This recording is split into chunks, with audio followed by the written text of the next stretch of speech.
This is 1020s, a podcast from 1020 Marketing. 10 episodes, 20 minutes each. Because meaningful marketing gets to the point. Welcome again to 1020s. I'm Mark. I am Bev. Welcome. Hi, Bev. Hi, Mark. How you doing? Okay. I'm okay. I'm pretty excited about today's episode. Today's wacky episode. Yeah, I think it's going to be a lot of fun. So today we have a special guest joining us from Cleveland, Ohio. Someone I met 15 years ago thanks to the power of the internet and his great sense of humor. And then we made an instant connection. But don't let our story confuse you. Our guest today is Mark Goren, or as I like to call him, Cleveland Mark Goren, with me being Montreal Mark Goren. Cleveland Mark ran a marketing agency called Point to Point for almost 4 decades and retired a few years back to become a strategic advisor. He also now sits on a few boards guiding startups and other businesses through their challenges. But today, actually, we want to speak to Mark about the origin story of our friendship and how the internet brought us together. And I'd like to shift gears to discuss how the internet has changed since that time over, let's say, the last 15 or so years, and how it allows people to connect today, and get his insights on that. And like I said, I think this is going to be a fun one. This story is like an unbelievable story. It's so much fun. It blew me away when you told me about it. I was like, this can't be real. So it's real. You're in for and a it's treat. Spectacular. Nice. All right, so let's bring Mark in. Let's bring Mark in. Okay. Hey. Hello there. Mr. Hi, Mark it's Goren. other Mark Goren. Other Mark. I'm not the other Mark. No, The you're right. other Mark. I mean, I guess it just depends on who's asking, really. No. No. I love this. I love this so much. I'm really excited to meet you, Cleveland Mark Goren. A pleasure. Pleasure's mine. So, Mark, we usually start off by having our guests sort of give a little bit of background on yourself, your advertising background, who you are. Sure. Hi, my name is Mark Goren, as you may have surmised from the introduction. I am the OG Mark Goren. And I was born on a dewy day in May, long before the other Mark Goren. My background is, I guess you'd call me a serial entrepreneur. I've been involved in a lot of different companies that range from graphic arts businesses, such as typesetting, color separation, things that were done a long time ago, as well as a software development company, and a graphic design company, and eventually an ad agency, which is how I met the other Mark Goren. And yeah, it was a good run, and that's my background. I'm so interested in hearing about your origin story, how one Mark Goren encountered another Mark Goren, and also the fact that you happen to be in similar fields as well, if not the same field. Like, there's a lot going on there. There's something else at play here. I want to hear about the origin story. Yeah, I'm sure Mark Goren, it's so weird, likes telling this story as much as I do. Do you want me to tell it, or do you? Yeah, I love hearing it from your perspective. All right. So here's what happened. Roughly 15, maybe more years ago, one would start to put their own name into Google search to see who else was out there or where I was actually ranking. I didn't expect to see another Mark Goren. And, back in the day, you did that. And then, some guy was a chiropractor showed up and some really obscure people. And then suddenly I was the third Mark Goren. And this other Mark Goren out of Canada was suddenly number one. And it was a hard day for me. And I was trying to understand who this guy was. And then I really quickly realized he was in the same field that I was in. And he was obviously a really good writer, a good thinker. And I didn't quite know what to do with it, because I didn't really think there was room for 2 Mark Gorens. No, there may still not be. It may still be an issue. But I decided one day to actually reach out to him. And because it was the earlier days of the internet, it was still kind of a hybrid world where people would put their phone numbers in, and you could reach out to them and call them. And I think a good percentage of the world still at that point use the phone as a way of initial contact. So I called him and I got his voicemail, and I left a message that said, "Hello, Mark Goren. This is Mark Goren. There can only be one Mark Goren. You and I will go into a steel cage and only one Mark Goren will emerge." And then I hung up the phone. You're forgetting a key component, which was when you challenged me to the cage match, you said it was for Google supremacy. Did you follow it up with, I want to know if you followed the call up with like a note with magazine letters cut out. I had already used up all my magazines for something else. I understand. Yeah, but collages. no ransom notes, you know, the usual. Anyways, and then I hung up the phone. I left my phone number because I don't even know if we had caller ID back then. And Mark called back, and he was laughing so hard. And just to give you an idea of how long ago it was, when he called back, it went to the general operator, who then paged me over the intercom. Your office, yeah. And said, "Mark Goren, there's a Mark Goren on line 1." And everybody in the office was like, just stopped and went like, "What?" And you were like, everything is falling into place. Oh, it was just so weird. And then the story gets better, because we start talking to each other and we said, you know, let's talk about who we are and where we're from. And just a quick add-on to the other Mark Gorens out there, because you mentioned the chiropractor, but you didn't mention the guy who's rotting away in a jail cell somewhere because of some crime he committed. Oh, is there a bad Mark Goren? Yeah, there's a bad Mark Goren out there. Oh my. Yeah. The plot thickens. Or I would say a wrongly accused Mark Goren. Oh, there's no perhaps bad. He is. There are no bad Mark Gorens. No, of course not. Not in this timeline. Not in this multiverse.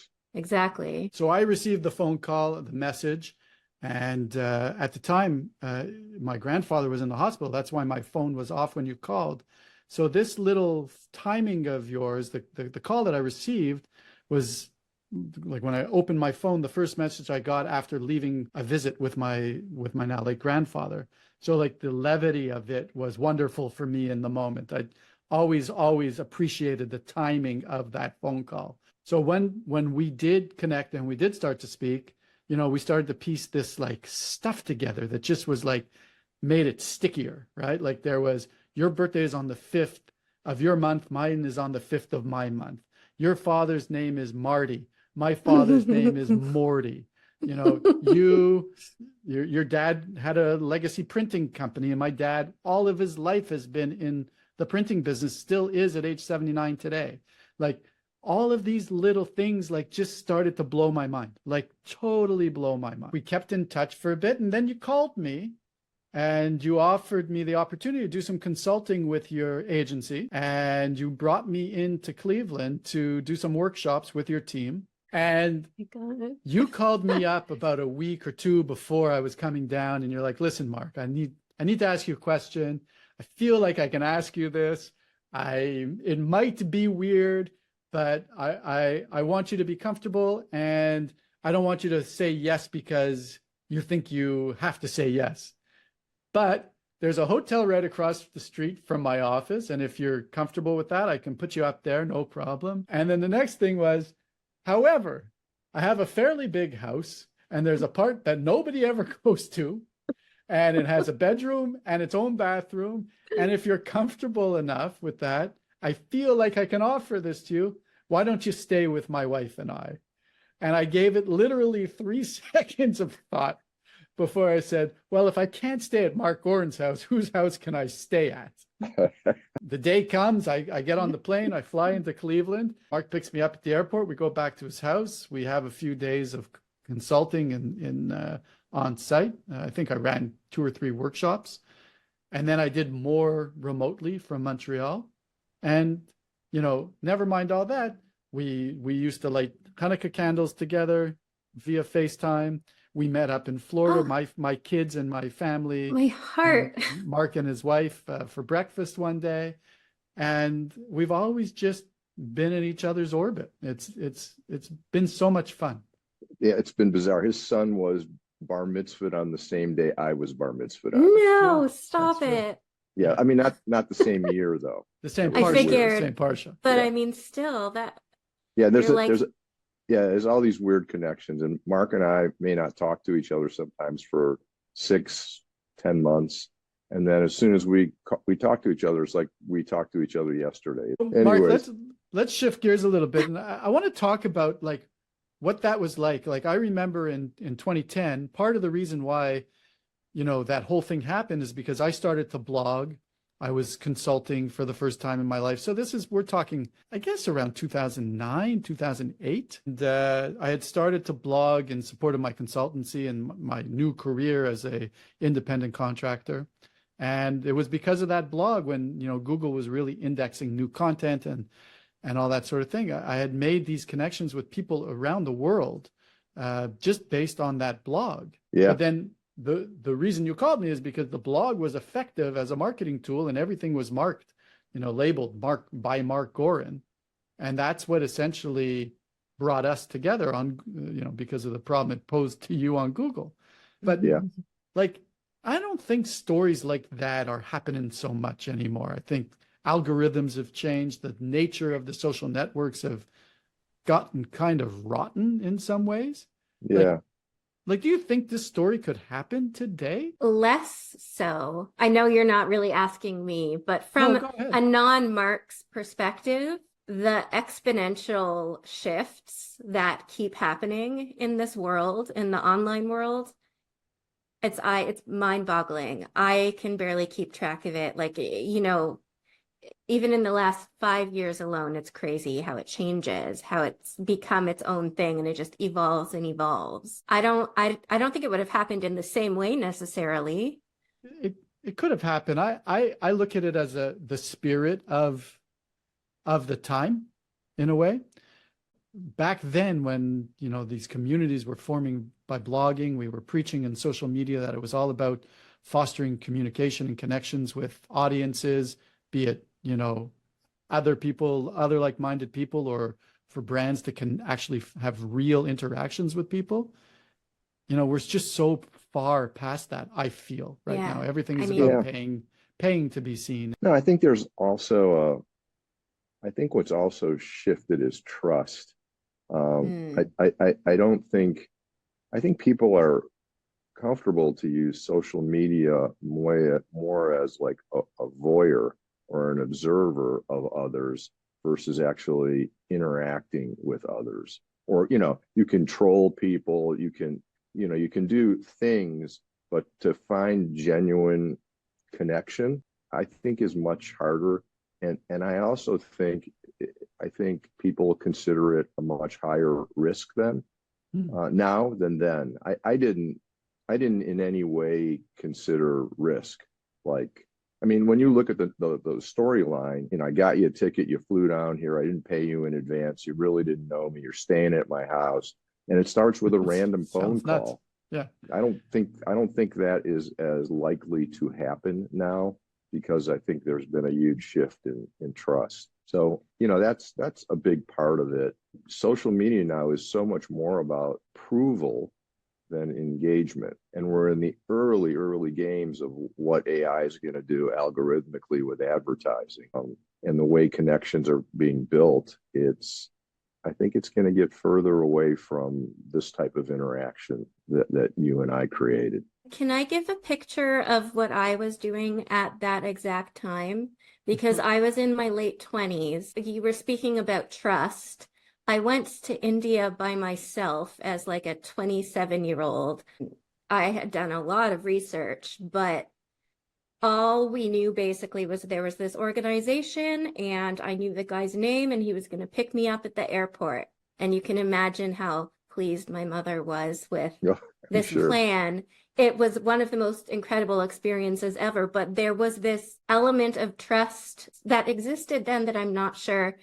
Certainly Bev now would not do that. Really a different time. It's different. It's a different time. And I think the motivations for interaction they're just different. They're just different. Yeah. I think the way I think post-COVID, as well as where technology is going, is having a profound impact on the way that people communicate with each other.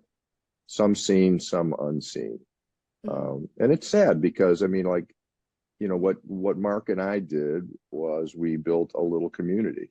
I mean, it's a tiny community, but it's a community. And to be able to do that kind of randomly is magical.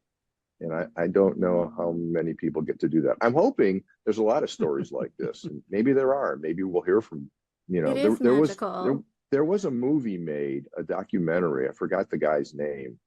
Who, Yes, we talked about this. Yeah. Yeah, and he made a movie. Found all. I think his name was like David Jacobs or something, and he found all of them, and he sent them all invitations, and they all showed up at his apartment, and there was this full range of life. All people with his same name. Yeah, or? they were all all his name, and they were all so different, and yet That's wild. But pleased to be part of this community, because a community was built, right?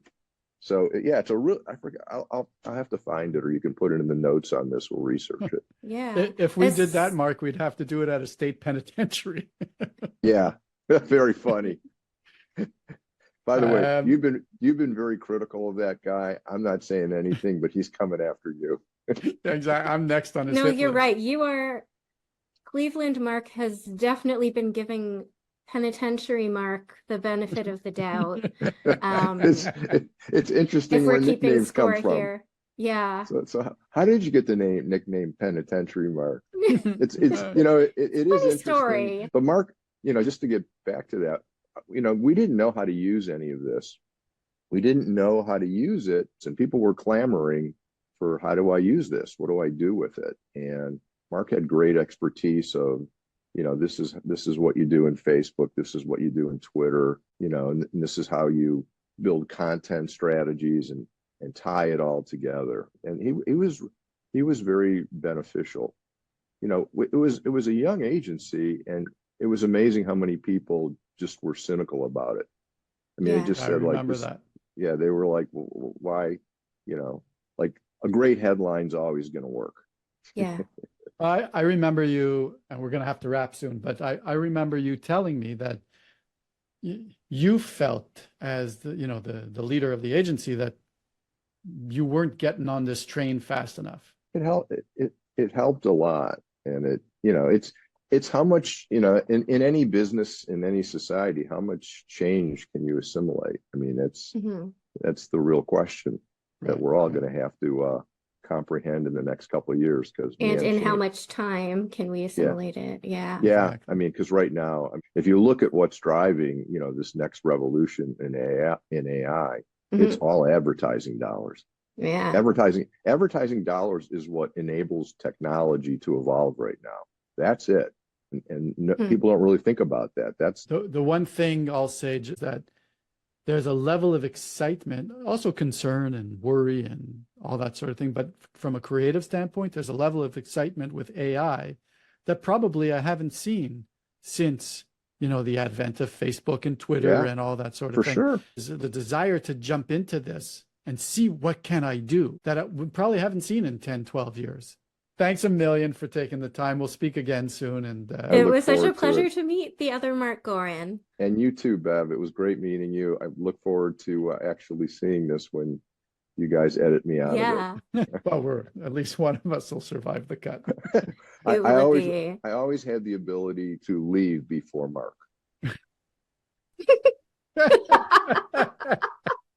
He's awesome. Oh my God. I love the guy. I love the guy. So there you go, Bev. What a fantastic human. Like, what a great guy. Honestly, you're one of the greatest guys. Something cosmically is at play there. And as someone with a very different, strange name, like, my name is Beverly Spritzer. Like, that's not happening to me. But imagine you met another Bev Spritzer. And if I did, I don't know what I would. It's just the silliness of, you know, the origin story. I think we got to wrap. So, okay. Another great show. Thank you very much. Stop recording now.